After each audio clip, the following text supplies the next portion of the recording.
오늘 본문의 말씀은 미디안과의 전쟁에서 승리한 이스라엘 백성이 하나님의 명령에 따라 전리품을 분배하는 것에 관한 내용입니다. 이스라엘 군대가 미디안을 치면서 획득해온 전리품은 그 양이 대단히 많았습니다. 특히 짐승은 수를 헤아리기 어려울 정도였습니다. 하나님은 모세에게 이 전리품을 군인과 백성들에게 나눠주도록 명령을 하셨습니다. 자, 우선 군인들에게 절반을 나눠주라고 하십니다. 전쟁에 나갔던 군인은 12,000명이었습니다. 이스라엘 전체로 보면 많은 숫자는 아니었지만 이들에게 절반을 돌려주신 것이죠. 이들은 이스라엘을 대표해서 자기 목숨을 걸고 싸웠기 때문에 많이 받을 자격이 있었습니다. 그리고 하나님은 군인들이 받은 몫에서 500분의 1을 여호와 하나님께 드리라고 하십니다. 그 이유는 무엇일까요? 그 전쟁에서 여호와 하나님께서 함께 싸우셨기 때문입니다. 그래서 500분의 1을 달라고 하셨는데 사실은 군인들이 받은 몫에서요 500분의 1이라고 하면 전체 전리품의 1000분의 1을 말합니다. 즉 전체의 0.1%에 해당하는 양입니다. 정말 얼마 안 되는 양을 하나님께서는 요구하셨습니다. 사실 하나님께서 도우시지 않으셨으면 이 전쟁에서 이길 수 없었죠. 그러나 하나님은 대부분의 전리품을 하나님 자신에게 돌리지 않으시고 병사들에게 주심을 보게 됩니다. 또한 전쟁에 참여하지 않고 남아있는 이스라엘 백성들에게도 절반이 돌아가는데 그 중에서 50분의 1은 레위인에게 돌립니다. 그렇다면 전체로 보았을 때 전체 전리품의 100분의 1을 레위인들의 몫으로 돌려주는 것을 보게 됩니다. 레위인들은 전쟁에 나서지는 않았습니다. 그러나 11조 헌금과 같이 그들도 전리품을 받아서 그들의 생계에 보탬이 되도록 해주신 것입니다. 그리고 1000분의 1을 하나님은 받으셨는데 레위인은 100분의 1을 받은 것을 우리가 보게 됩니다. 레위인들이 하나님보다 10배를 더 받은 것이죠. 그렇게 함으로써 하나님께서는 자기 백성들의 안위를 책임져 주시는 그런 분임을 우리가 알 수 있습니다. 그리고 32절부터 전리품의 종류와 양이 기록되어 있습니다. 양이 67만 5천 마리, 소는 7만 2천 마리, 나귀가 6만 1천 마리, 여자들이 3만 2천 명입니다.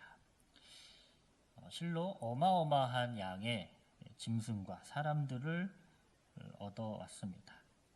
이 많은 전리품을 어떻게 몰고 왔을까요? 아마도 전쟁을 치른 것은 12,000명의 군대지만 노략을 할 때는 많은 이스라엘 백성이 함께 노략을 하지 않았을까 생각이 됩니다. 그렇게 미디안 족속은 완전히 멸망당했습니다. 남자는 다 죽었고 여자들은 다 빼앗아서 종으로 삼고 가축들도 다 빼앗고 살던 성읍은 불을 놓아서 다 파괴해버렸습니다. 미디안을 완전히 없앤 것입니다. 미디안은 왜 심판을 당했습니까? 이스라엘을 우상숭배와 같은 이 간음 행위로 유혹했기 때문입니다. 하나님은 사람이 자기 스스로 자신에게 죄를 짓는 것도 나쁘게 생각하시지만 남을 유혹해서 죄를 짓게 하는 것도 아주 미워하십니다. 그리고 철저하게 그 죄를 심판하십니다. 자신만 죽는 것이 아니라 다른 사람까지 지옥으로 끌고 들어가고 지옥 자식이 되게 하는 그 죄. 그 죄가 더 무거운 죄인 것입니다. 죄는 전염성이 있습니다. 나의 죄가 다른 사람에게 영향을 끼치게 됩니다. 그런 것들이 영적으로 건강한 사람에게는 통하지 않겠지만 연약한 사람은 누군가의 죄를 보고 또 유혹을 당하면 거기에 현혹이 되어서 똑같이 그 죄의 매력을 느끼고 그 죄를 지을 수 있는 것입니다. 그것이 뱀이 하와에게 했던 짓입니다. 자, 그러나 우리는 죄를 미워해야 합니다. 죄를 사랑해서는 안 됩니다. 우리 안에 죄를 사랑하는 마음을 가지고 있다면 절대 죄를 죽일 수가 없습니다. 죄를 남겨두고 죄를 사랑하고 있지는 않은지 우리가 돌아보아야 합니다. 죄를 경계하지 않으면 우리가 미디안을 우리 마음속에 계속 내버려 두고 있는 것과 마찬가지입니다. 하지만 우리는 죄를 경계하고 미워하고 혐오하여서 그것들을 진멸하고 우리 미디안들과 같이 포로로 삼아야 합니다. 우리 안에 살아있는 미디안을 경계하시기를 바랍니다. 천부장과 백부장들이 이 모세에게 나와서 보고를 합니다. 이스라엘의 군인들 중에 사라진 사람이 아무도 없다. 이렇게 보고했습니다. 이것은 정말 놀라운 일이었습니다.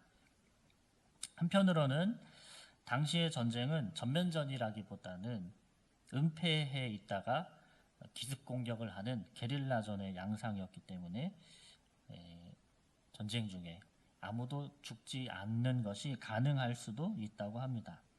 하지만 하나님의 완벽한 보호 없이 이런 승리가 그들에게 있을 수 없었을 것입니다. 전장에서 싸웠던 군인들은 그것을 너무나도 잘 알고 있었습니다. 자신들이 죽거나 다치지 않고 수많은 전리품을 얻어서 이렇게 무사히 돌아온 것은 전적인 하나님의 은혜 때문인 것을 알고 있었습니다. 그래서 하나님께 감사한 마음을 표현하려고 합니다. 그리고 전쟁 중에 살인을 한 자신들의 죄를 속죄하기 위해서 속전을 드리기 원했습니다. 그래서 자기를 위해서 탈취한 금 폐물의 일부를 하나님께 드립니다.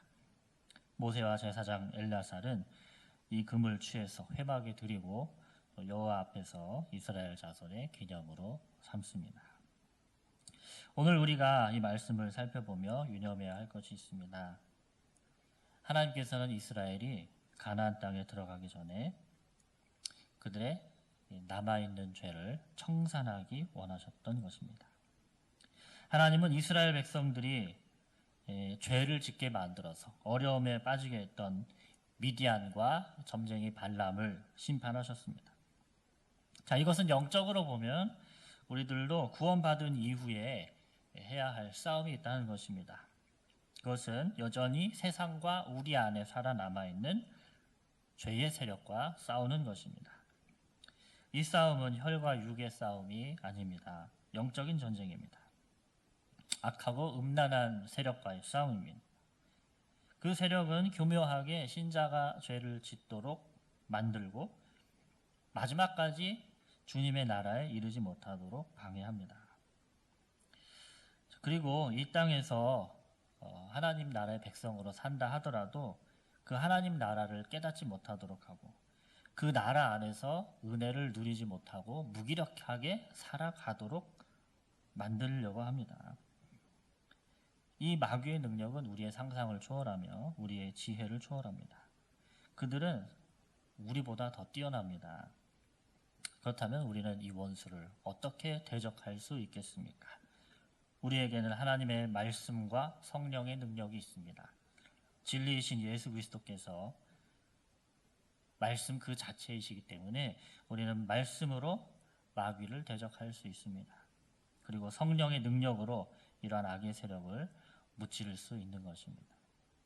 그래서 우리가 매일 말씀을 묵상하고 기도의 의무에 헌신하며 그리스도께 나아간다면 마귀는 절대 우리를 현혹시킬 수 없습니다. 현혹시킨다 하더라도 우리는 그것에 영향을 받지 않습니다. 우리가 계속 죄를 미워하고 멀리하며 거룩한 보배이신 그리스도를 가까이 한다면 마귀는 힘을 쓰지 못하고 결국 멸망케 될 것입니다. 그러므로 날마다 우리 주님과 성령을 의지하시기 바랍니다.